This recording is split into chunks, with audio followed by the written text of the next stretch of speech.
Hello. Hey, Jason, how are you? Good, good. Hey, everybody. This is Jason Pelish, publisher of forboca.com, on live with council candidate Brian Stenberg, who's been so gracious as to agree to let me ask him some interview questions. So we'll get right started on these questions. As you may or may not know, Brian Stenberg has announced his candidacy and has been approved as one of the Seat D candidates. So here he is, Brian from Boca, here, another Boca resident. So, Brian, where are you originally from? Are you originally from Boca? Jason, thanks for having me on. I'm originally from Hollywood, Florida, down in Broward County. I'm the baby of 6 children, so I'm the one who got to grow up without a whole lot of parental guidance, which has been good for my life, I think. Mm-hmm. I actually have 4 children of my own. I live in the Boca Square part of Boca Raton.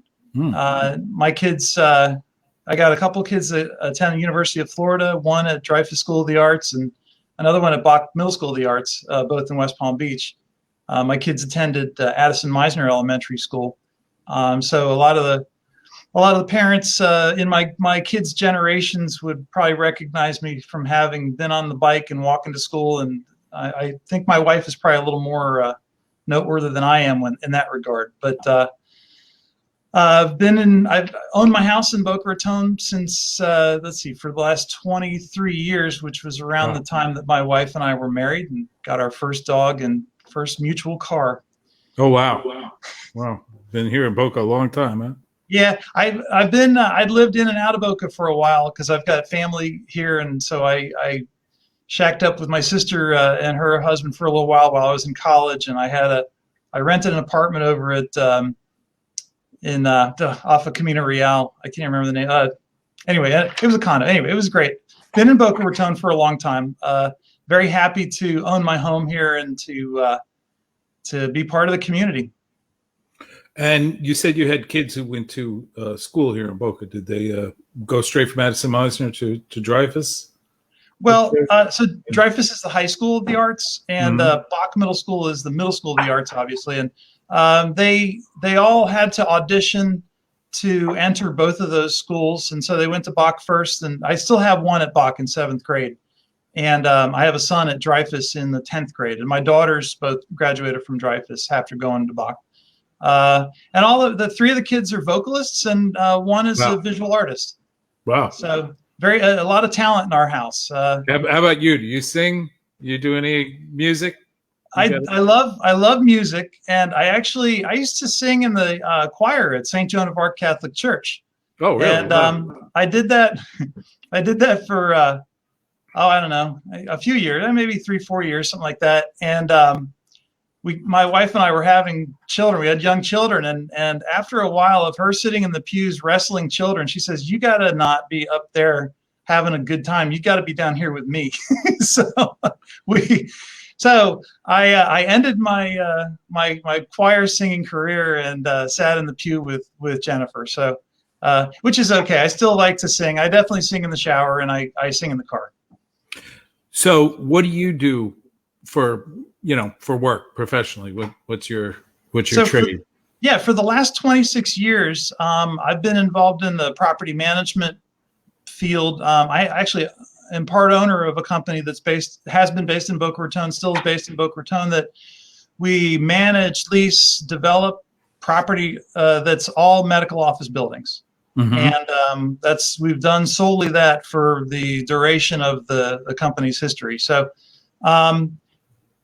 we used to be, we had a portfolio that was nationwide. We've sold that off, and now we're fairly small. We stay local now.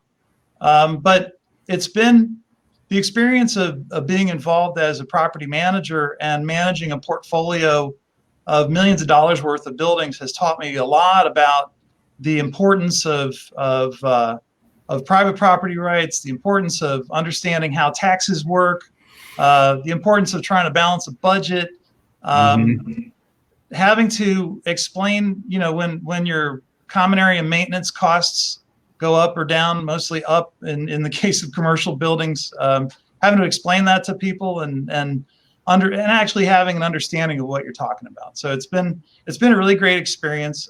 As part of this, I am a certified property manager through the Institute of Real Estate Management, and I'm a Florida licensed real estate broker. In order to collect commissions on leasing, you have to be licensed. So that's really the primary reason for it. But it was a good education too. And are there any office buildings around Boca that we'd be familiar with that you manage? So we up until earlier this year, we managed the Boca Clinic building on Clintmore Road, and the owners of that building sold it to an investment group, and the investment group had their own management firm, so they went ahead and took it over.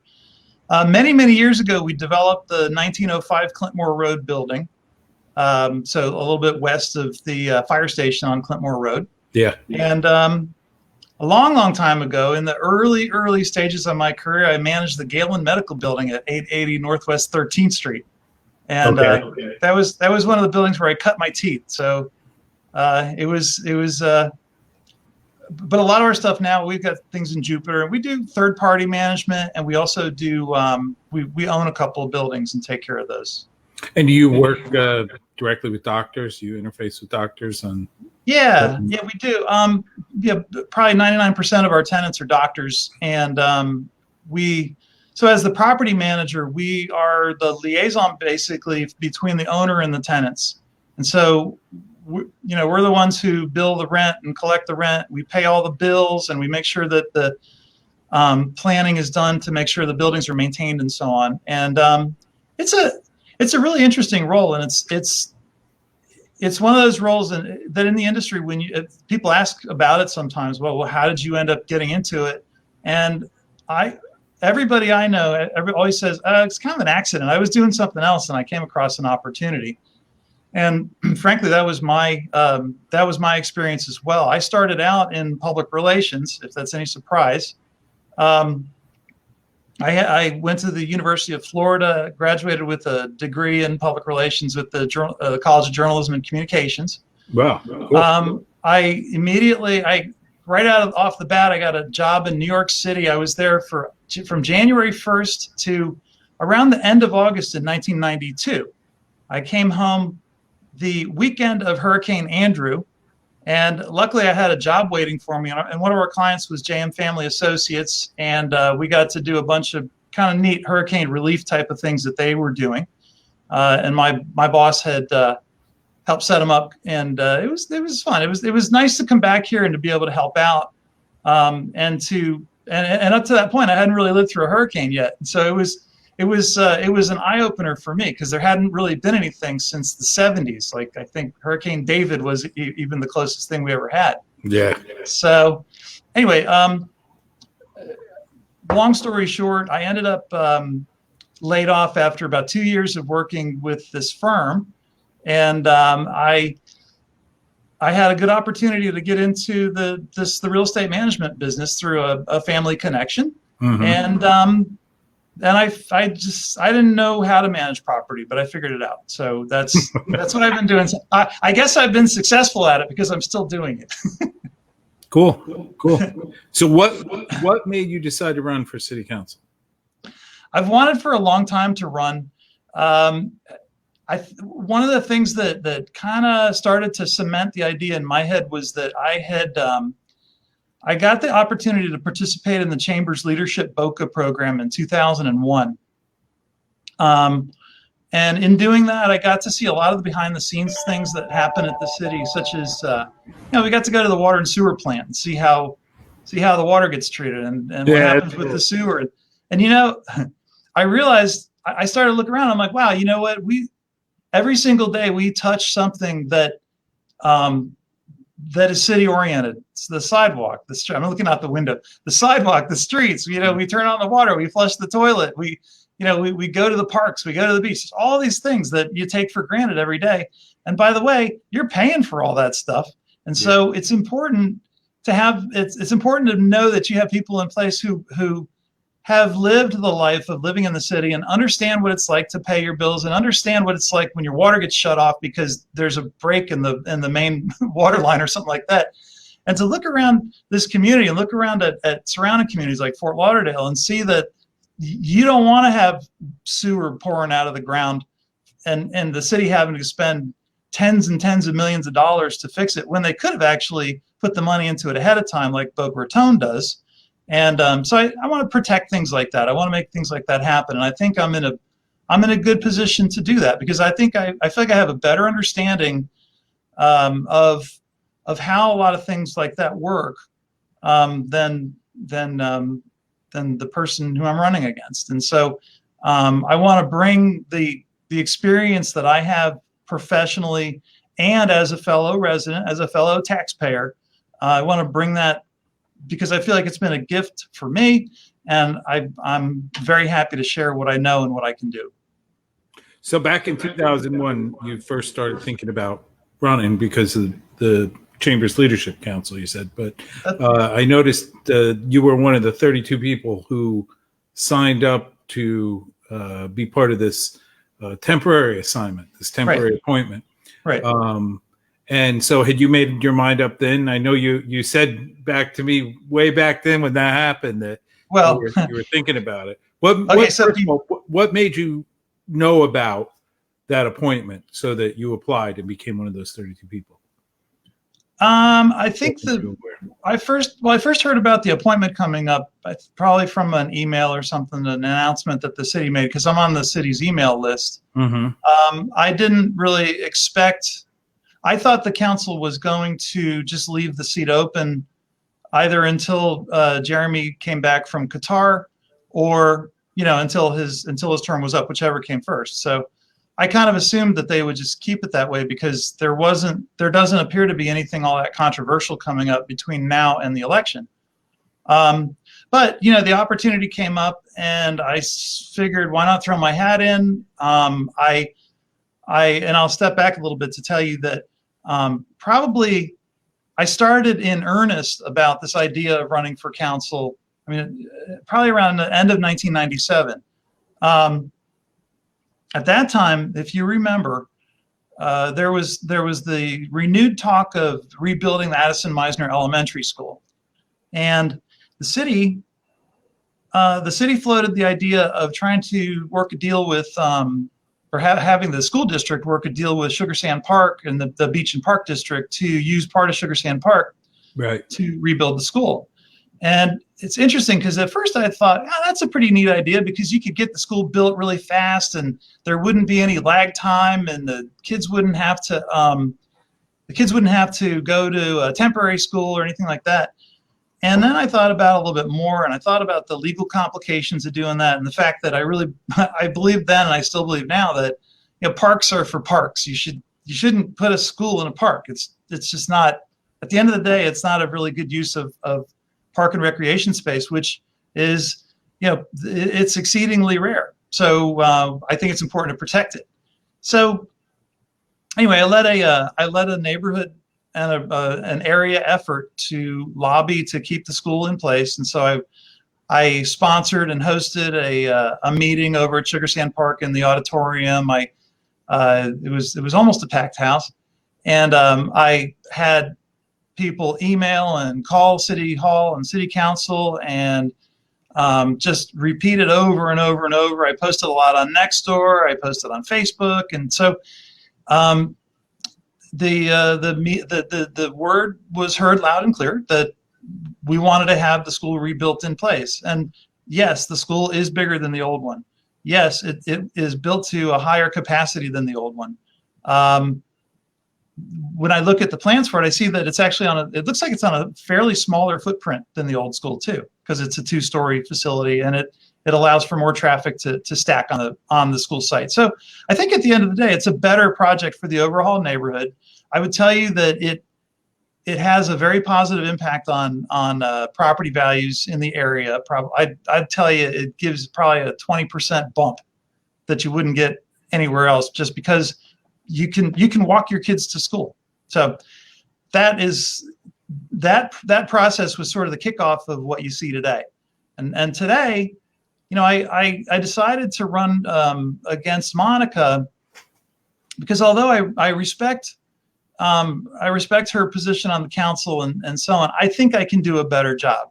I think I can do a better job of understanding what my neighbors need. And Jason, you're my neighbor, even though you live in a different part of the city. I know you're over in Timber Creek or whatever, but everybody in Timber Creek is my neighbor, just like everybody anywhere in Boca is my neighbor.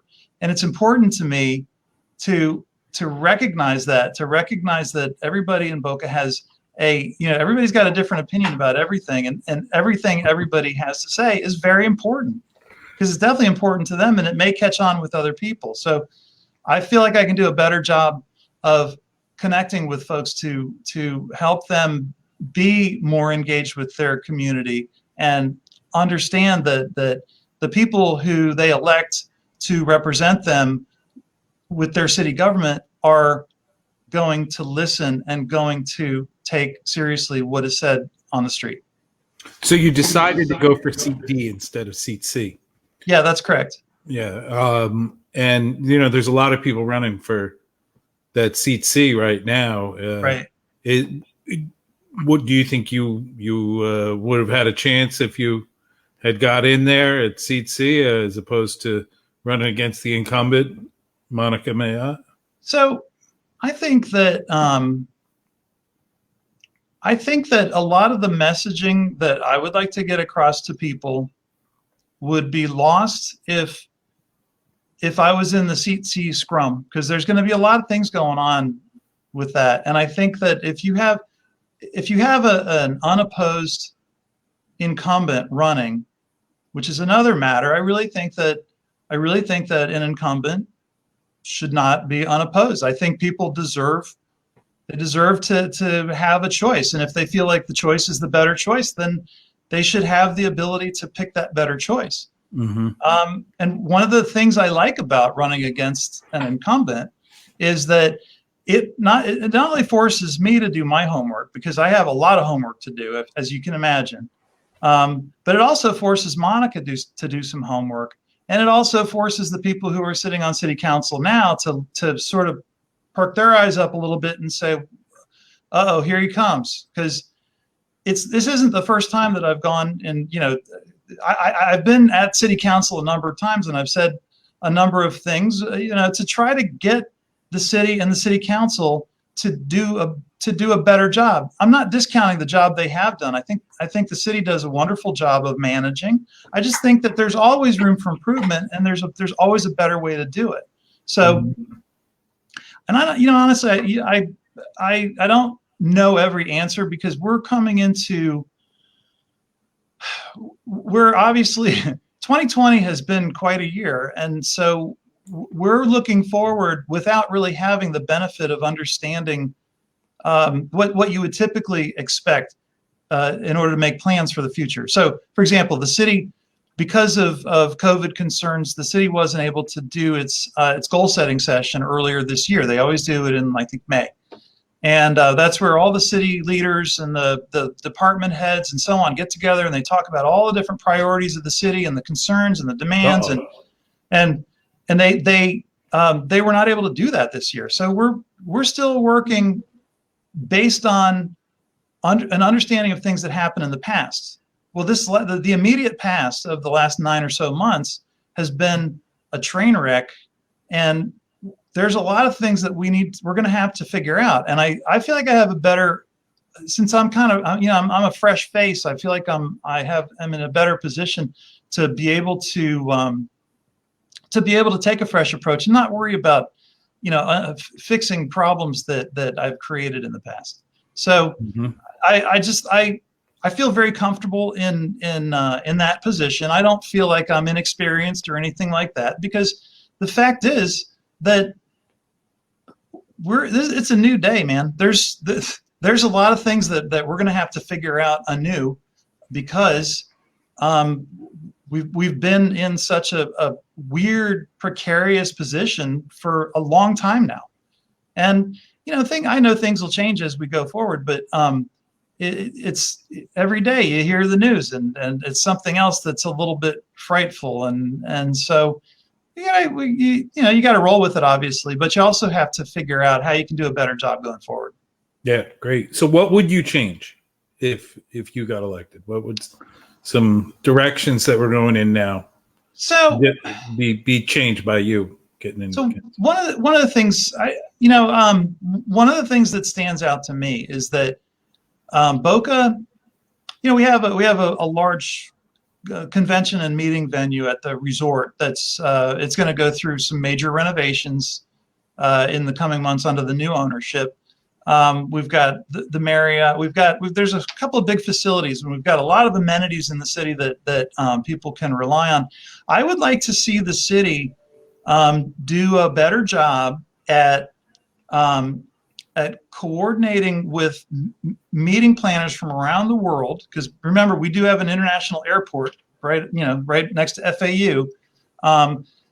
Working with people from around the world to attract more conventions and more meetings to the city, and having a liaison between the city and these convention planners to make sure that if they need something, a permit through the city, for example, that it doesn't take 8 months to get the permit. I mean, 8 months is the number I'm throwing out, but it doesn't take a long time to get a permit, especially if it's for something simple or if it gets caught up on a technicality. You got to have somebody who is thinking a little bit more outside of just that checkbox and making sure the checkbox gets checked. And I applaud a lot of people at the city for making sure the box gets checked and everything is correct and everything. But you also have to have the ability to make decisions and not delay things like that too long, because you want to have convention business come to town, because these conventions and meetings, their attendees spend money. They buy flowers from the place where I get my wife flowers down on Palmetto. They use catering. They use all kinds of facilities in town. So I think it's really important to promote that business more. And the convention business will come back. I think as we see more of the vaccine coming into play, and you see people a little more easing up a little bit more about their concern about traveling, I think you're going to see a lot more people coming to Boca Raton for to use our wonderful facilities, and we need to really be ready for that and be willing to work with these folks and make them want to come back. I see that picture behind you. What is that? Is that a river or a stream? That's Juniper Run. Yes. Which is in the Ocala National Forest. Yes. It's a beautiful place. Yeah, no, it's gorgeous. Nice. It's not the Intercoastal Waterway or the El Rio Canal, because as those two bodies of water are pretty straight. Yeah, that's beautiful up there. Do you like the springs? You ever go up north to the springs? I do. So since I went to the University of Florida, Gainesville is surrounded by beautiful forests and springs and lots of cool little communities, and Cedar Key and St. Augustine and all these great places. And I have very fond memories of attending up there and just enjoying those beautiful natural places. And what's great is my older daughter, that was one of the first things she did when she got up to UF, without me prompting her. Actually, she got together with a friend that she had met during preview, and her friend happened to have a car. So she says, "Okay, we're going to go out and hang out at the springs." And her friend was like, "What are you talking about?" So they got to do that, and it was great. And I'm proud of the fact that she went to the springs and still does. Yeah, Ginny. She go up to Ginny. I'm sure she went to Ginny and Blue and what's the Devil's something or another, Devil's Den. There's lots of them up there, and they're really I love North Central Florida. I'm not so sure I would want to live up there. I have a friend from college whose house is sinking into a sinkhole in her adjacent in her neighbor's yard. Wow. And so the city actually condemned the house, and unfortunately property insurance doesn't necessarily cover sinkholes. So it's a total loss, and it's a really unfortunate situation.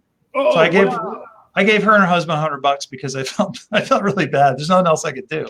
Wow. So, oh, I didn't know that if the earth starts swallowing up your property, well, that's one of insurance the. is gonna cover it. And listen, that's one of the nice things about living in Boca Raton is that we don't have sinkholes here. The only sinkhole you're going to have is if you live on a canal and the iguanas have eaten the banks away and your house sinks into the canal. But otherwise, we're on pretty solid ground here, so you don't have to worry about that.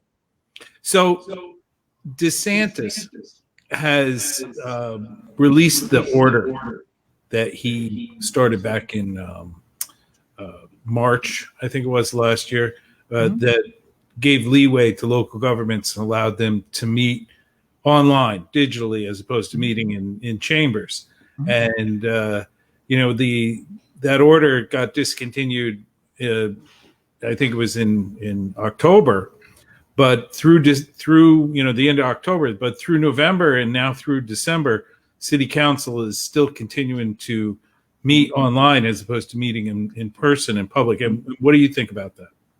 So if it was my personal preference, or if I had a vote on it, and I should say, I would prefer to meet in person. I think that it's important for the public to be able to see its elected representatives in person and not on a screen like this. I think that people can take reasonable precautions on their own. The city can also take reasonable precautions. I will say that the city council chambers are pretty tight. Everybody's kind of packed in there. And when you have an important issue, it'll be sometimes standing room only. And of course, they don't do standing room only anymore. Now they do overflow rooms. Right, overflow. But I think maybe an answer to what I'm thinking could be that you use the technology that we have available, which it includes this video teleconferencing technology, in concert with live meetings like the county does. So that you have the city council members sitting within earshot and eye shot of each other, so they can actually look each other in the eye. And when they're talking about important issues that are important to our community, I really do think it's important that you're able to look somebody in the eye and not be looking at the camera to make eye contact with the camera. Right, so right. I really think there's a lot of value to being in person with people, and I know that day will come. But I also know that what will happen with the city council and with the meetings, obviously for the foreseeable future, they're still going to do the online stuff, and I know they're going to look at it again in January to sort of see where things are at. But it's kind of a tenuous thing that they got to deal with, because they're looking at what they're looking at the numbers that come from the county as far as COVID goes, and basing decisions on those numbers and science and all that kind of stuff. And I'm not going to argue with it, but I can tell you from a personal standpoint, my preference would be to be in person. So how about COVID? Anybody get COVID? Yes, I've known a number of people who have had it. I have a fraternity brother from the University of Florida who died. He came down with COVID on a Thursday, and he developed pneumonia, and he died about 9 years later. I'm sorry. Oh, boy, that would have been a long sickness. 9 days later. Wow. Wow. And he suffered, and it was terrible. It was really a bad situation for him and his family. And, thank God he didn't have a wife and children, but he still left his family and dear friends behind. And he was a good guy. He was a great guy. And I'll miss him dearly, because, I will. So, and that's unfortunate. I have actually a bunch of neighbors, not a bunch, but probably at least 6 or 7 neighbors who came down with COVID. Who knows how they got it, but they made their way through it. They're better now. I actually talked to a friend yesterday who she and her family came down with it, and she said, "Yeah, Now I have the antibodies. And I said, so what blood type are you? And she says, I'm O positive. I said, oh, good for you. So you're popular. So anyway, right. and she's been donating blood. Huh? Right. What's that? Book Square's got the COVID, huh? Well, no, I wouldn't say it's widespread. I would say that it's probably the typical amount you would see in pretty much any community, except for maybe a assisted living facility or something like that. But even in the assisted living facilities, what I've seen is that it looks like they learned from the early mistakes, and are doing a nice job of protecting their residents and trying to make sure that they can buy people enough time to if there's a vaccine available, that they can buy people enough time to get access to that vaccine. So I'm hopeful for how that's going to go, and I really hope that I don't, my family or my friends don't experience any more death from it. But I've from the very beginning, I've always said, there's a good possibility that I will get it, and I hope that I don't get sick. And if I do get sick, or when I get sick, I hope I don't drop dead. So I'm going to try to stay healthy and take reasonable precautions, and follow my advice to my kids: wash your hands, keep your distance, and stay away from sick people. Right. Yeah. I used to be a little germophobic back when my kids were younger, going to Disney. Yeah. They had to touch every railing and everything in there, I don't blame you. Yeah. People think I was crazy, but now they don't look at me. Well, it's sort of a balancing act, I think, with germs and such, because germs are everywhere, and I hate to let people in on that fact, but they are everywhere. And sometimes your immune system doesn't want to play, and it ends up with the germ. So anyway, I know that COVID and the coronavirus are always going to be a subject that we talk about during this campaign. And I tell you, I remember back in March and April losing sleep because I was like, oh my God, I'm going to die tomorrow because somebody sneezed on an elevator. Yeah, right. Yeah. I really had to reconcile that in my mind with, I could die tomorrow getting hit by a bus too. Or there's 1,000 different ways that bad things that could possibly happen to you. And so, weighing the risks, I will be as reasonably careful about things as I normally am. And I will be sensitive to what people think, because, I know folks who are absolutely petrified, and they insist on wearing a mask everywhere, which I will wear a mask. I'm not anti-mask. They'll wear gloves. They'll bleach their groceries and so on. And I respect that if it makes them feel like they're making a difference. Mm-hmm. And I wouldn't argue with them about it. It is what it is. And if people find a lot of different ways to assuage their fears, and I'm okay with that. That's nice to hear somebody's testimony about, not nice that somebody died, but, right. Good that you give your testimony about who you knew, that it impacted. And, I think people need to hear that more often. Well, and it's, the thing is, Jason, the thing is that it's real. I know it's impacted people because I've got friends who've had very close friends die from it. My wife's grandmother, she had a hip problem. She died, but this was like in the early parts of the crisis, and we don't know. She ended up with pneumonia of some sort because we figured it was because she aspirated spit or whatever. I don't know what it was, but we don't know. She could have died from it, and it was sad because you don't want to lose any loved one. Nobody wants to lose a loved one. Right. And granted, she was very old, but still, if she was exposed to coronavirus and she ended up dying from complications from being infected, that could be. But she was never tested, and so we don't know. But the point is that we don't want to lose any loved ones. We want to try to help anybody we can to try to make sure that they survive. And that's I respect that. So on to a brighter subject. What would you do? Yes. What would you do with Boca Chica? Boca Chica, the main thing I would do if I was in city leadership is I would actively reach out and work with the Beach and Park District to make sure that we can come together on how to handle the ultimate development of the city's responsibility in that particular on that particular property. I think that the Beach and Park District, whatever plans it has, they're gonna do a pretty meticulous job of figuring out whether there's going to be a tennis center there, a golf training center, or whatever. And I think that, I would support whatever the Beach and Park District wants to do on that.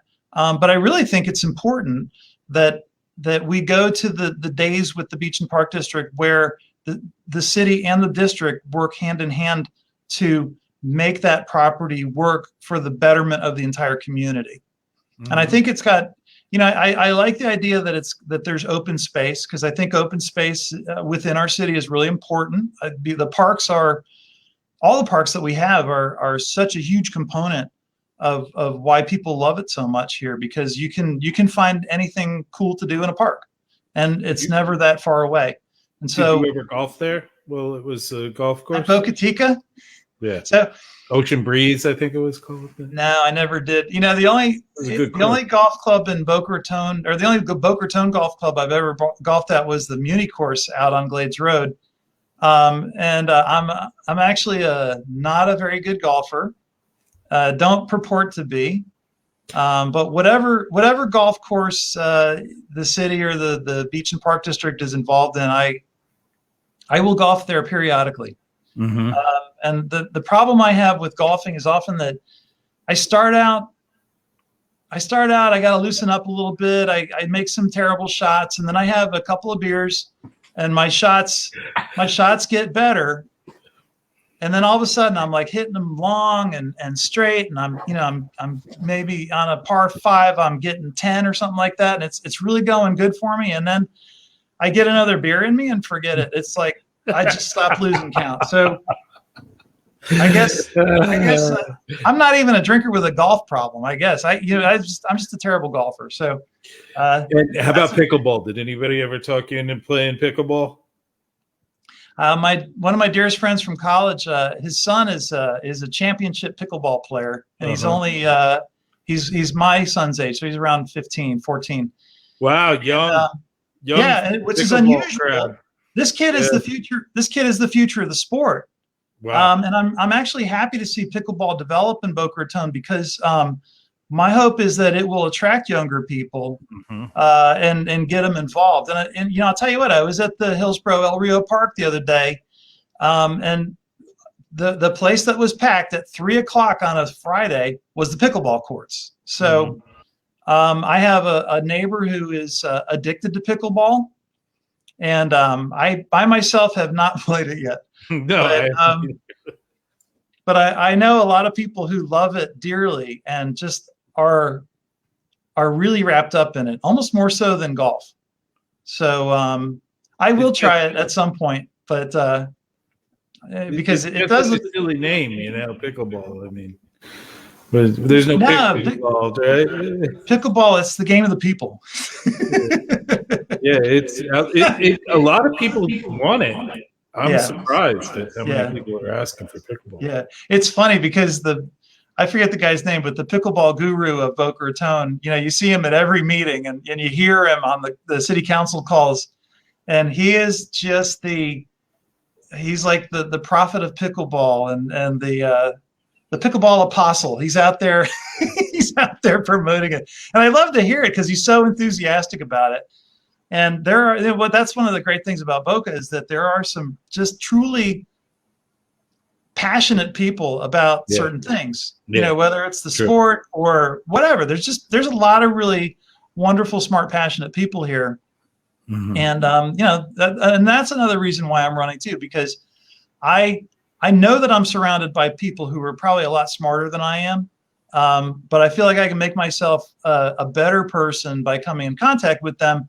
And this is a really great excuse to reach out to people and to learn about them, learn about what their opportunities are, to hear what kind of beefs they have with how our city works, and yeah, just to try to noodle around with them and try to figure out what can we do to make it better. So you were on the board of the Federation of Homeowners. How long were you involved with them? It was about a couple of years. A buddy of mine, the chairman, Craig Fox, he recruited me to join the board, and I actually resigned last week because I saw that there would potentially be a conflict, obviously, if I was running for council and the Federation was hosting a candidate forum. It wouldn't look very good. So I figured it would be a better idea for me just to bow out of that. So, but after I'm done with this, I will be back with the Federation, because I think that it plays a really critical role in helping to bridge that information and understanding gap between residents and the city leaders. And so, and it's always been a place where the city can come together and hear interesting and important messages about what's going on in the city and in the region.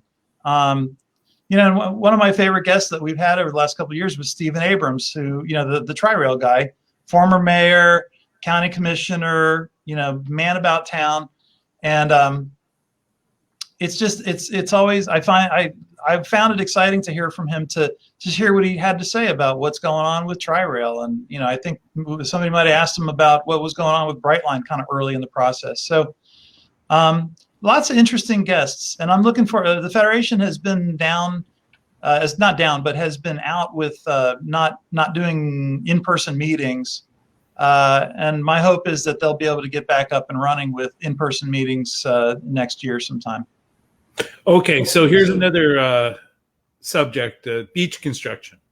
Yeah, the 2500, 2600 block there in A1A. They got that building that was trying to get approved, trying to get variances, so it could get built there. What's your position on allowing them or stopping them to build there?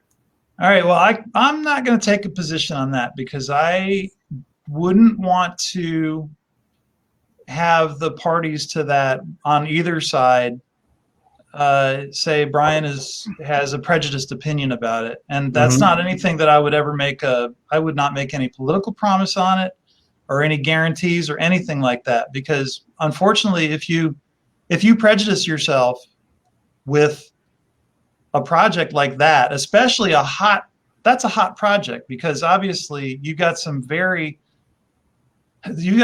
interests that have very passionate stances on the sea turtles and on pollution and on all kinds of things, all of which are extremely important. And if you end up excluding yourself from being able to vote on that down the road, it doesn't really help the community out at all, because you may come down in a way that the community wants you to come down, but if you can't vote on it, then you've basically done not the best thing. So I would rather listen to the facts, and if I'm in a position to make a decision on it, I got to listen to the facts on all sides. I've got to listen to the community, obviously. I have to weigh it in the context of the law, because it's not my personal decision. And I I got to do what's right by the community, but I can't say, I don't know. I can't say what I believe is right by the community in that particular instance, because I just don't want to give anybody any reason to say that Brian is definitely going to vote one way or the other. That's one of the most honest responses I've heard about that particular property so far. Well, it's so tricky, because you have to understand, right? I've been in the real estate business for a long time with the medical office buildings, and I've got my real estate license, broker's license, and all that. And I believe strongly in in the bundle of rights that comes with your owning real estate. And I weigh that really carefully. But I also, I also live in the community, and I have to tell you, one thing that this brings, a point I wanted to make about it was that, and it's not necessarily this property, but any property that's being developed or redeveloped, what I really would love to see is that the city, as a property is being considered for redevelopment or development, that we look at, just beyond the four corners of the property, and this intersection here and this intersection there, which are adjacent to the property. Why not look at how it's going to affect everything community wide? One of the things I griped a lot about the Camino Square redevelopment, which, I mean, I'm not opposed to Camino Square being redeveloped per se, but I have dear friends who live on Camino Real, and they got to deal with all the extra traffic that is pretty likely to be produced by that development. And what I don't see is beyond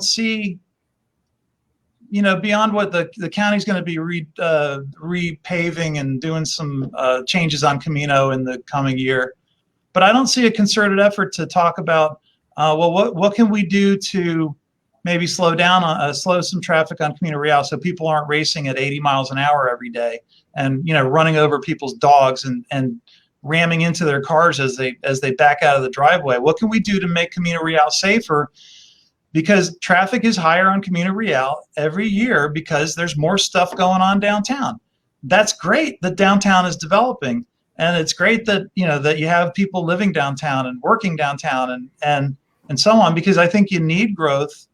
You need growth in the city in order to live. You can't just stop it. And but I think if you're gonna allow growth, you got to figure out how you're gonna make it less miserable for the rest of the people who are here, who have to put up with the resulting traffic. Because traffic's a big part of it, because it's something that we deal with every day, and we have to sit in it and deal with it. And my thing has always been to say, let's do a better job of trying to figure out how to make residents' lives less miserable as this traffic is coming, because it's coming. And you asked the question, I think, before about what would I do to make traffic move faster in town, and I think maybe that's my answer, is to have the city take a comprehensive look at how traffic works every time, continuously, not just the corner of Camino and Dixie when we're talking about the Camino Square development. Let's talk about it all the time. Let's try to figure out what we can do to make it better. And it's a complicated problem too. Remember that, because there's a lot of people who traverse Boca Raton every day. In the high times when there's a lot more commerce going on in Boca Raton, and the school is running fully at FAU and Lynn and so on, you get the population of the city doubles. And a lot of that doubling traffic comes in the form of traffic. So it's obviously a complicated issue. It's not just a block by block thing, but it's also a county issue and a state issue. And so it's obviously very complicated. There's no easy answers to it, but it would be nice if there was if we could have the city look at it more closely with each development. So you mentioned something that made me notice. You pay attention to issues that people, today's issues, in a way that a lot of other people don't. You had mentioned to me before that you were a next door moderator, and you brought up the dog, somebody getting hit in the context of your neighborhood there. Yeah. And did you learn about that on Nextdoor? Is that where you? I did. Yeah. And I think I commented on it, and it there's a lot of things that I see on Nextdoor that kind of galvanize the way I think about things, because what I feel like is that people, this is just a general comment, I think a lot of people don't necessarily know where to turn when they have an issue that is is related with something public. And I like to think that I have the ability to hear what people say and to try to maybe ask them some more questions and either encourage them to give this guy a call or write this guy an email and copy me on it. Let's see if we can get some action this way or that way. And if that doesn't work, let's try this, because it's actually a pretty complicated world we live in. And a lot of times it's kind of hard to get things figured out. And frankly, it's taken me a long time to figure things out. And I'm learning something new every day. And, I think it's important to be curious and to be candid and to not be afraid just to, you don't have to yell at somebody and make demands from them to try to get an answer. Part of it is that, you just want an answer just like anybody else. I'm your neighbor, you're my neighbor. We may not be friends, but we kind of owe a bit of respect to each other to try to figure out how we can do this a little bit better. So how long have you been a moderator on Nextdoor? And why did you remove my post? No, I don't. I don't think I removed your post.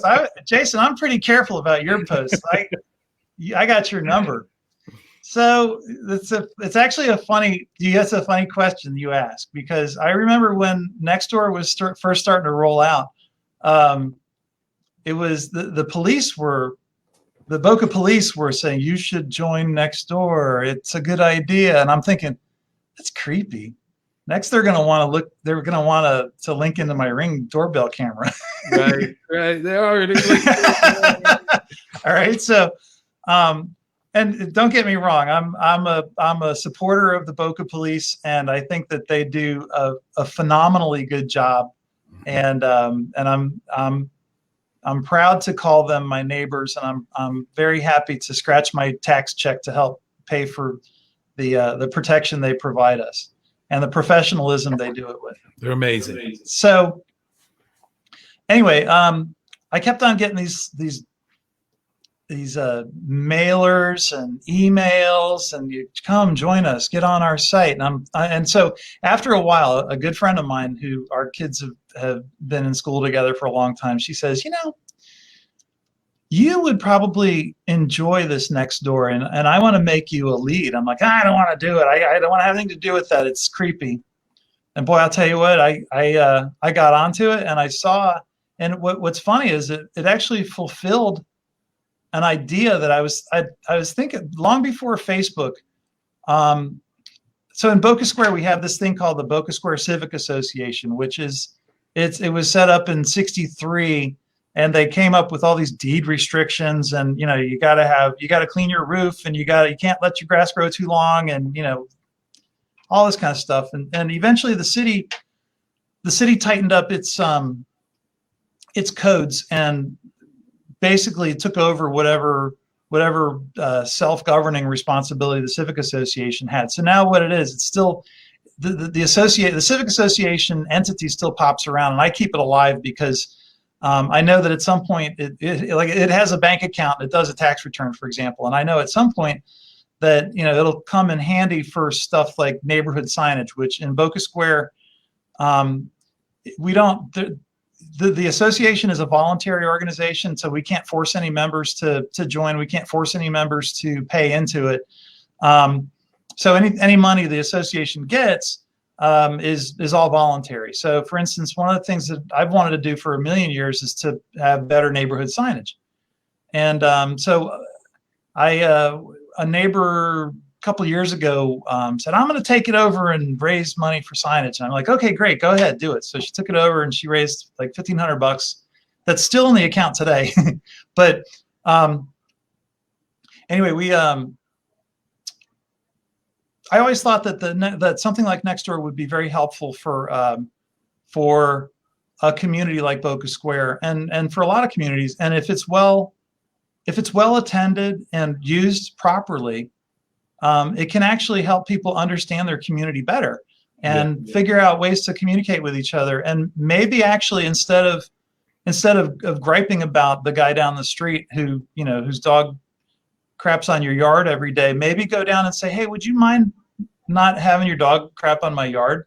And not having to be confrontational, because you may have already run that whole thing through a next door post and gotten some comments from people that say, hey, why don't you just go talk to your neighbor? It's not a big deal. He probably doesn't even realize that he's offending you.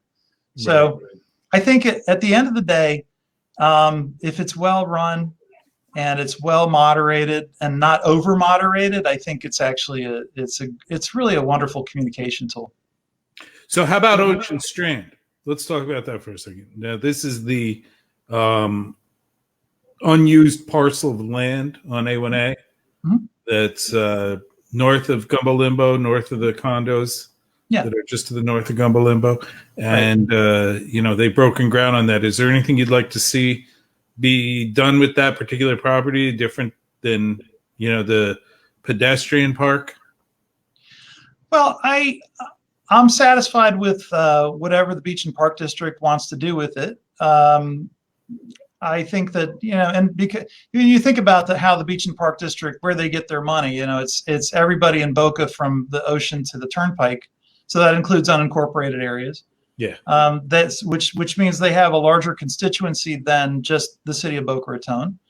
And, I know the Beach and Park District does a very nice job of communicating with its constituents and getting feedback. And I think they're pretty well aligned with what the community is looking to do in the parks that are under their jurisdiction. So I'm actually, as far as I'm concerned, that's a good thing that they're doing there. And I think that a pedestrian park is fine. It's another nice gathering place. I'm sure it's going to be very pleasant, and I look forward to hanging out there every now and then. And did you see that the little workout area that was in front of the ranger station, that's been destroyed? Would you like to see it replaced at Ocean Strand? Would you like to see something similar to that go in there? And I think if people use that type of stuff, then I think it's a good idea. Because like when you're at Lake Wyman Park, I drive by Lake Wyman Park all the time, and I often see the parking lot crowded, and I see people running around and jumping all over the exercise equipment and using the basketball courts and the playgrounds and all that. And as you get more people coming to Boca Raton to hang out at the beach or to run or whatever, those are nice little elements. They're nice little surprises that you find around the corner. And even if you're not seriously working out, you just want to jump around in the equipment. If it's there, then why not maintain it? Why not enhance it? Because that's the fun thing about living in a place like Boca Raton, is that there are little surprises around every corner, and they're good surprises. They're not nothing totally weird, but I think it's important to it helps to kind of enhance our brand when you can create something that people remember, because obviously we have a ton of visitors here every year, and they come home with memories of like, oh, that was kind of cool. It was a neat thing, and you never know what's going to catch, so you got to try different things. So relative to our neighbors, we've got Delray to the north and Deerfield to the south. Boca has always been, or at least I've perceived it to be, a more conservative community, despite how we might vote. And one of the elements of conservatism is that we've had so far a ban on marijuana dispensaries here in Boca. What's your position on that? So I think a lot of the reason that you would see sort of a conservative resistance to marijuana has to do with the fact that it's considered by the federal government as an illegal drug, and it's classed with stuff like heroin. So, which to me is overreach, and I think it's obviously a throwback to the war on drugs, and I think that you've seen enough states that have made, major legislative changes to legalize different forms of marijuana to different degrees, whether it's medicinal or recreational, or a lesser version of some sort of a medicinal drug. And I think actually that it's something that it's sort of an ongoing subject in Boca Raton that we should actually allow conversation on and study, because people's attitudes about it change all the time. Especially, I think we're coming into a time now where, there's more study of the benefits and drawbacks of the use of marijuana in a lot of different forms, and which that wasn't really possible before because it was hard for labs to get their hand on weed. So now, and so you understand, I'm not an active marijuana smoker. I don't have, I'm not a regular attendee at any head shops in town or anything like that. But I do respect the fact that there are a lot of people who find varying degrees of relief from physical and emotional pain by the moderate consumption of marijuana products. And I think that they have a right to be able to get their hands on that stuff without having to drive into an alley in Miami to buy it from a dealer. How about CBD gummies? Have you tried CBD yet? I have tried CBD, and actually, my wife and the family and I were out in Colorado a couple of years ago. We took a road trip out there, and we were actually looking for a particular form of CBD that we couldn't find in the dispensaries in Aspen. And so we went to another town that one of the dispensaries says, "Oh, go talk to this guy down in," I forget the name of the town. So we went to this place, and I kid you not, we stood and talked with the owner of the shop for at least 2 hours, and I got my education on CBD and the varying qualities of it, and what it's used for and how it's processed, and we ended up buying some from him, and I guess it worked. I mean, to me, it could have been snake oil, and he told me that it was going to make me sleep better, and I'm like, okay, cool, I'll try it. I popped it in my mouth. So I don't have a problem with CBD. It's one of those things where the problem with CBD is when you see it sold at the corner gas station, and it's advertised in 36-inch letters in the window, because you got to think that whatever you're getting is not very good quality. And I think that if one of the nice things about a dispensary, for example, is that your chances of getting safer, better quality products are probably higher than if you buy it at a corner drugstore, or at a corner gas station, or if you buy it from a dealer on the street. Mm-hmm. So I think we're coming into an interesting territory with cannabis products, and I don't encourage my family to consume any drugs, legal or illegal. I'm not a big fan of overuse of pharmaceuticals either, unless they're definitely going to save your life. But it's really an interesting subject, and I think it deserves more study. And I think that I think you also have to look at what community standards are. And those they evolve over time. People gain a better understanding of how things work, and you just I think you gotta listen to that. You gotta listen carefully to your community, and I wouldn't necessarily be driven by the desires of the big the big weed companies, like you have to do this, and we're going to give you lots of money, and we want you to promote us and do all this stuff. I really do think it comes down to how the community understands it, and what the community would like to see in its backyard. So, but me personally, as far as understanding it more, I'm open-minded to want to understand more. Well, I can tell you they understand it out there in Century Village. I drove out there. I visited somebody who was in Century Village, and boy, the whole place, so much smoke So much marijuana smoke out there in that century. All Village. those, The it's all boomers. those aging hippies. Yeah, I know. They all get together. It's like a big concert out there. Selling peanut butter sandwiches on the corner. Well, I'll tell you what, though, if that gives relief for stuff like arthritis, and if you're dealing with cancer and it helps to increase your appetite so you can eat to survive, then consume it. I mean, I'm not a big fan of, when I'm outside and I get that waft of just really stinky, cheap weed that I smell sometimes out in the yard, and I'm like, ugh, God, why? Because I know that's out there, and that's but that's what you get when it's kind of when you don't know what you're getting. People, and again, like I say, I'm telling you, I have smoked marijuana in the past. I am not an active smoker, nor have I been an active smoker for a very long time because I'm just not interested.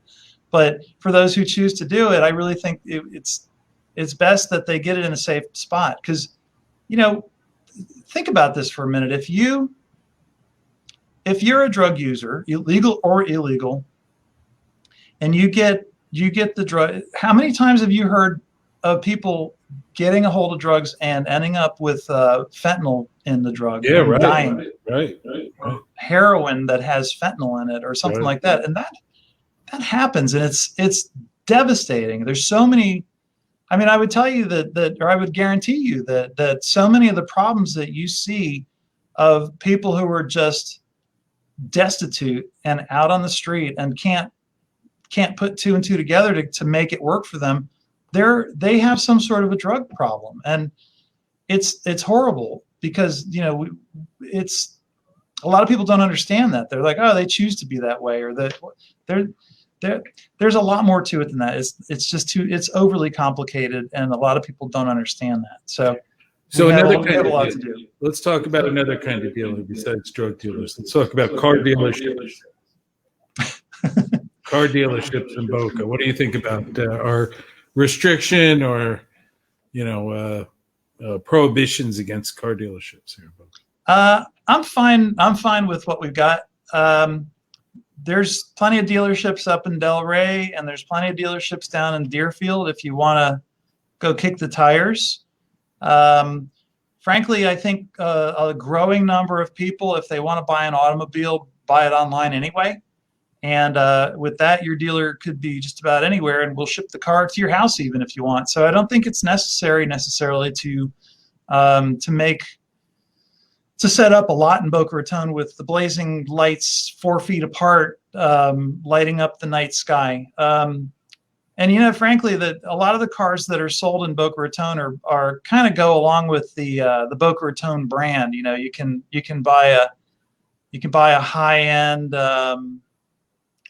sports car. You can go to the mall at XL. What is it? XL Auto Group, I believe it is. You go to the mall and get a Tesla if you really want. So, yeah, that's cool. I think that the landscape for car dealerships is changing over time, and and I think as you see more autonomous vehicles on the road and the way cars are owned, you'll probably see a lot less people actually buying a private car anyway. They'll subscribe to a car service or something like that. So I think the days of the car dealership they're not numbered necessarily, but they're different than they were in the past, just because we have so much more automation going on, and that will happen in the future. And frankly, there's a ton of people who probably shouldn't be driving anyway. And so I would welcome the time when they can just ring up an automated vehicle that's going to use its computer brain to follow the speed limit on a road and to not cut people off and to not give people the middle finger. So I think that that's the courtesy that we're looking for is probably going to be in the automated vehicle.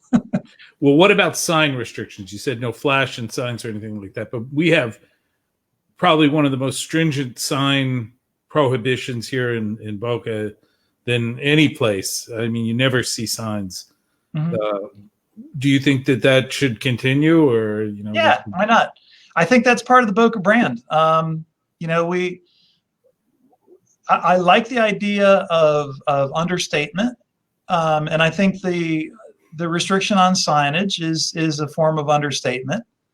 And I mean, I think obviously with anything there, you have to look at a circumstance if somebody asks for an exception, and of course you always look at the circumstance, and you know you have to give people the benefit of the doubt that that they are doing the right thing, or their request is reasonable. But I kind of like the fact that when you're driving from anywhere else in South Florida and you get into Boca Raton, you actually know you're in Boca Raton, and that sticks with a lot of people. It's something that we should really be proud of, that this place it's different. It looks different. It feels different. And that's based on sort of a fundamental idea that Boca Raton has had since the early days when Addison Meisner brought that concept of exclusivity to the area. And it's kind of fun. Living in Boca Raton, you don't necessarily have to in your mind, you don't have to say, well, I live I'm that guy. But it's not a bad image to project, because the outside world sees it, and it makes it more desirable to want to be here because there's that mystery of it. And so, and it's got a certain mystery to it, which is kind of fun. I think we should play with it and continue to keep it alive, because it's a very good tradition. You know, we're coming up in, I think it's 2025, the 100th anniversary of Boca's incorporation. And obviously the Boca today is a little bit different than it was 100 years ago.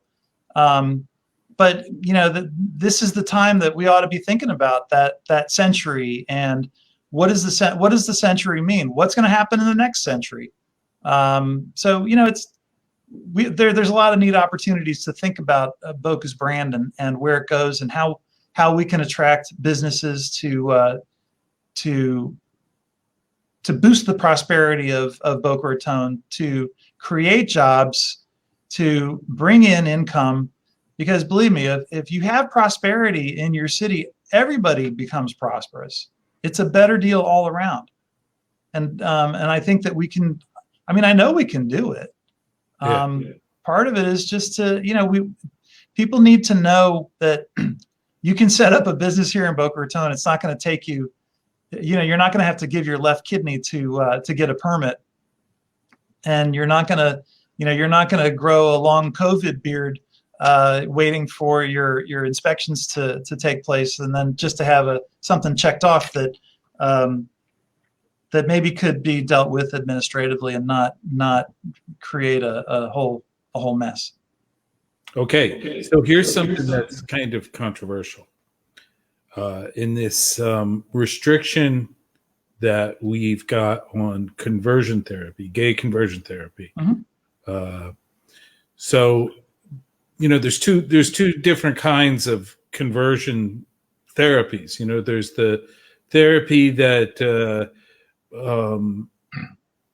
consults people who want to change their biological identity different than they were born with, right? There's the actual, conversion away from how you were born. And then there's the second type, which I believe is more about what the debate's about here. And that is, religious conversion or religious-based conversion, trying to convert people who are gay to being straight again. What's your policy on those types of services here in Boca? As far as should there be restrictions or not? All right. So my personal feeling about people's preferences, no matter what they are, is that, and I'll give you a little background. I used to teach Sunday school at St. Joan of Arc, and I did it for like 7 years or so on. And I was working with 7th, 8th, and 9th graders. And the thing I always told them, because the subject would come up every now and then, and my answer, and I believe it strongly and personally, is that everybody was created in God's image, and God doesn't make any mistakes. personally, I don't, if a family is concerned about that, it's their concern. I don't know that I would necessarily try to convert. If one of my kids said, "Dad, I'm coming out of the closet. I don't want to, I don't want to hide my identity anymore," I'd say, "I love you, and that's all that matters." And I wouldn't want to change you, because you were created by your creator in your creator's image. So why would I try to work against that nature? So I personally think that the controversy over of what you're talking about is that it's not a municipal. I don't see what it has to do with municipal matters, like taking care of the roads and the water and the sewer and running parks. I think it's more of a universal issue that is probably better approached as a human rights or a civil rights issue, that it's more appropriate at higher levels of our government, because it potentially impacts a lot more people. So I really don't understand why the city is even involved in it. I don't understand why we're fighting lawsuits and creating lawsuits over it. I don't understand why Palm Beach County is doing it. And don't get me wrong,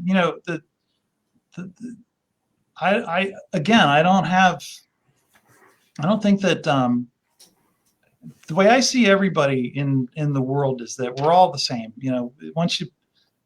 We all put our shoes on one at a time, right?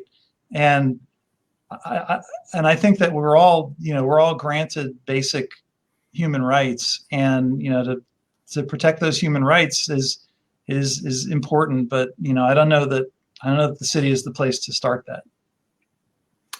Okay, so let me ask you a question about Midtown. It's a subject that's near and dear to my heart. What's happening in my neighborhood out here? The small area plan, was that enough for Midtown? Well, I don't really know what a small area plan, what that means. And very few of us do. Right. And so I applaud the attempt by the various property owners to try to do something. 'Cause, part of the issue there is that you've got multiple property owners, and they all have different interests, and I think, I think that if you're trying to herd cats, and in their case they had herded enough cats to make some momentum on it. And I think the biggest controversies were really over the density of housing and the minimum size of housing units, and calling it a transit-oriented development and so on. I think that I personally feel like those owners probably could have put their heads together and worked with each other to come up with how they're going to address infrastructure and things like that. And I really don't understand why why anybody on city council would just pop that out and say, let's have somebody do a small area plan, because it's not. I don't think it's a defined term, and it just threw a wrinkle in the whole thing, and it didn't. And now we have a closed down bowling alley and a closed down Sears behind Nippers and all kinds of things. Well, I don't think it was fine for Simon Properties, I think, to pull out of the overall plan, because they're, who knows what happens with the mall down the road. I hope the mall prospers. I hope that, as things get back online, that retail, brick and mortar retail returns. I don't know if it will. I kind of like brick and mortar retail, but I'm 51 years old, so I have my experience with brick and mortar is that I like to go out and try on the shirt and make sure that it fits over my gut, and that so that's important to me, but it's not important to everybody. But maybe the pendulum will swing and people will be more interested in the brick and mortar aspect of it, because we just get sick of always looking at a screen and then getting something that we're disappointed with and have to go drop it off at the UPS store so that we can get our money back. Right. Yeah. So, pretty convenient shopping online. Yeah. Convenience doesn't always translate to value, though. That's the thing. And so, anyway, so the Midtown is obviously pretty ripe for redevelopment. I'm curious to see what happens over by the Darth Vader building with the Restaurant Row, and I haven't heard anything lately about that. But the fact of the matter is that people are still streaming into Florida from all over the country and all over the world. People are still streaming into Boca Raton from all over the country and all over the world. They want to live here. I think most of them can make a positive impact on the community. But again, going back to what I said, we need to do a better job as those folks are making an impact on our community, positive or negative. The city needs to look beyond just the intersections at the corners of the property to better plan for how not to make the rest of the folks who are here miserable. So because of this COVID shutdown, the impact the negative impact that it's had on local business, do you think the city should have a more economic, more leniency economically for businesses that are here and have to pay taxes, have to pay fines, fees? Should there be some moratorium on having to pay those taxes, or would you support an effort like that if you got in city council? So you have to look. All right, so it's all a tax, first of all, and then you got to break down what those taxes are. So if you say like a lot of businesses pay real estate taxes, and those real estate taxes are broken down and they pay a variety of government functions, including the city of Boca Raton. And the only control that those taxes where it's part of the value of the property, the only control the city has on that is what its millage rate is. And then obviously if you have non-ad valorem taxes, which are fire fees and stuff like that, the city controls that, and it's not according to value. And then when you look at fees and fines, fees should probably get a review to make sure that they're equitable. And I think fines, we should probably look at making sure that there's some mercy involved with their imposition. Because there are a lot of companies in Boca Raton, especially small mom and pops that are struggling. And I'll give you a really great example, right? I've tried to make it a habit on Friday mornings to go to Sanborn Cafe, right just east of Sanborn Square next to Tucci's. And I've been talking with Michelle Stetner, who owns it. She and her husband have it. And she's a while back, she applied for one of the a grant that the city had gotten some CARES money, and I guess small businesses were allowed to dip into it if they had a certain number of employees, and there were other criteria. I know the city came to me a couple times asking me if I wanted money for my company. I did not accept any money from them because we'd gotten one of the Paycheck Protection Plan loans from the federal government. And I didn't feel like it was right to sort of continue dipping into that if we could get by with what we had. Yeah.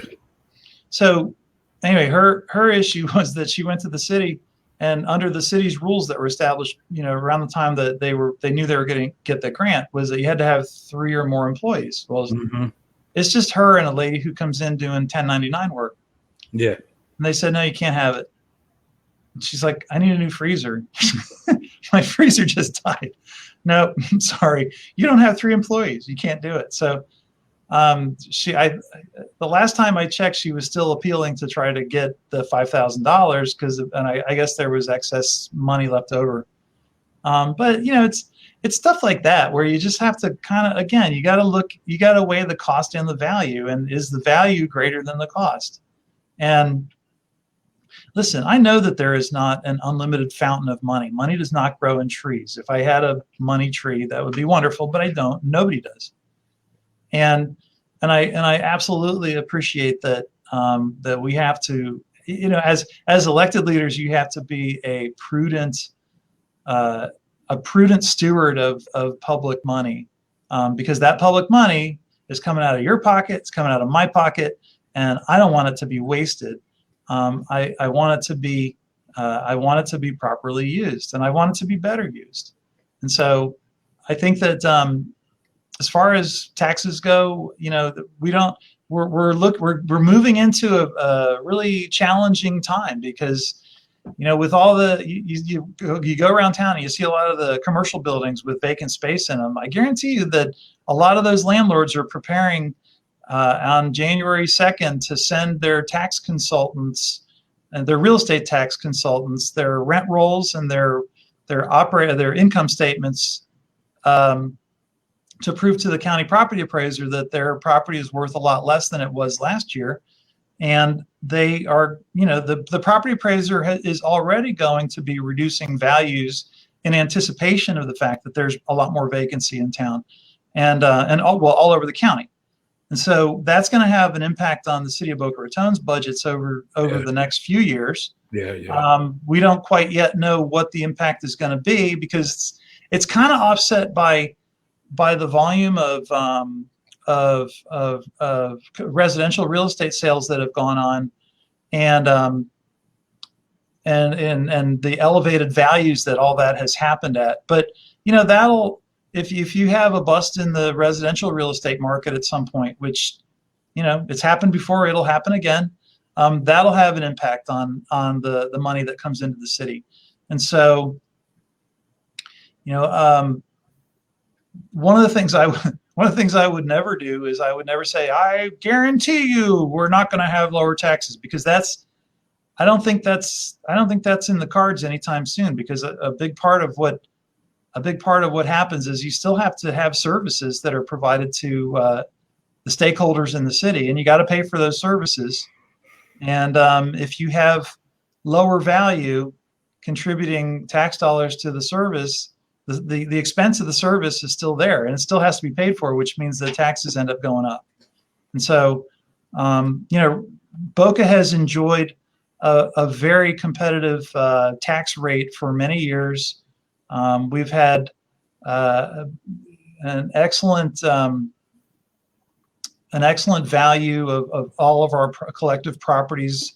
Go up and up and up and every year. But we're headed for a time where now it's going to be a roller coaster, and what goes up will come down. And that's the reality that we haven't had to deal with for quite a long time, since probably around 2008, 2009. And I want to be truthful with people and say that this will happen. It's not a matter of trying to scare people. It's a matter of being truthful and telling you, look, these things are things that we're going to have to deal with, and we're going to have to be creative. We're going to have to realize that we can't necessarily rely on the template that we had before. And you know what? Honestly, I believe strongly that again, I think that we have there's such a creative spirit in this town. There's so much energy that we can tap into from the many smart and entrepreneurial people that we have living here, that we can do a better job. I know we can, but it would be nice if what you're getting at basically is, how can you get the city out of the way to let people do what they do best? Mm-hmm. Because the private sector, almost, not always, but a lot of times, most of the time, I'd say the private sector usually is going to do a better job than the public sector on stuff. Now, the city of Boca does a great job on water and sewer, and maintaining roads, doing parks, doing stuff like that, and all that is like critical. But they can't necessarily purport to know all of the ins and outs of a business and how a business works through its struggles and runs and uses the creative energy of the people who run and operate and own those businesses. Right. Yeah. A lot of people like to see it as a bedroom community, so being sort of anti-business has been a theme here in Boca. So I understand that. Like I said, I live here. I'm in a bedroom neighborhood. We don't, in Boca Square, there are no commercial ventures. We have, an elementary school, and there's a couple churches, there's stuff like that. But and we like it that way. It's nice. It's nice not to have storefronts lining part of the neighborhood. But that's not all of Boca. There's, Boca was designed with commercial nodes and with office parks and industrial parks and stuff like that. And we always talk about trying to take cars off the road, and trying to reduce pollution and try to make things more efficient. And then people offer a solution of saying, well, how would you like it if you could work a little closer to home? Oh yeah, I would like that. Okay, well then we have to, maybe we got to do something with this office park. Oh no, don't do that. So anyway, there is no perfect balance. You have to find the balance where you can with that stuff. And I've heard people talk for a long time about the cap that the city tried years ago to put in place to cap population, and how it was ruled unconstitutional or whatever. And those days are long gone. And it would be nice to think that you could have a community that where everybody gets along perfectly and we all are loaded, and everything is just wonderful for everybody. But that's you have to have people employing other people, so that people can pay their bills. So you have to have growth. So we're coming up on the end here. The questions that I have, is there anything that you want to give a shout out to anybody or bring anything up before we go? I want to give a shout out to the many people I've spoken with in the community over the last 8 or 9 days about this, because even though I know it looks like I waited until the very last minute to file, which I did. I have been, the idea of running for this office has been in the back of my mind for a long time. I'm very excited about doing it. I really think I can do a better job than my opponent as a city council member. I think that my presence on the city council will cause the other city council members to step it up. And again, not that they are doing a terrible job, but I would challenge them to do what they can to improve on what they are doing. I think I heard one of the politicians quoted that thing about steel sharpens steel. And it's true. Steel does sharpen steel. And we need, you need people who are willing to get up and take, go out there like I'm doing right now and take a risk, try to get the word out that we've got, we have wonderful opportunities here. And that in order to get those opportunities, you need to have a fresh approach. You need to have a better approach. You need to have somebody who is curious, is going to research things, is going to go out and talk to people in the community. Boca's it's a big place. It's like almost 32 square miles, 100,000 some odd people almost. Who knows what the census is going to say. I'm very curious to see how that rolls out. And in that 32 square miles, we have a wildly diverse community. You got young people, old people, students, everything. And it's vibrant. We're so lucky to live here. And the fact that we all chose to live here is just a huge testament to the community. And so excited to be here. And Jason, I'm really excited to be able to spend a lot of time with you today. I haven't been checking it, but it looks like we've been on for a while. Yeah, and well, I appreciate it. If I hit record, if I started the I appreciate your time today, and I appreciate the time of the folks who may have tuned in or who will tune in the future and see what we have to say. Hopefully, I didn't make anybody too bored. I am known for rambling on a little bit. I got to work on that. It's nice to hear in detail what your positions are. I hope that all the other candidates give me this opportunity to ask them questions. Of course, the door's open for anybody who wants to contribute on For Boca and write articles and get the word out about what's important to them in their community. It's, like I said, open door, and you can add comments, you can interact through social media, that kind of thing. But if you really want to get the word out, writing an article is the way to go. Or Excellent. This will become an article on For Boca, so people see it. So thank you so much, Brian, for taking the time with us here and giving us your time, and really for stepping up to serve. Thank you so much. You bet. I appreciate the encouragement. Thank you. Okay, great. Hey, take it easy. You too. Thanks a lot.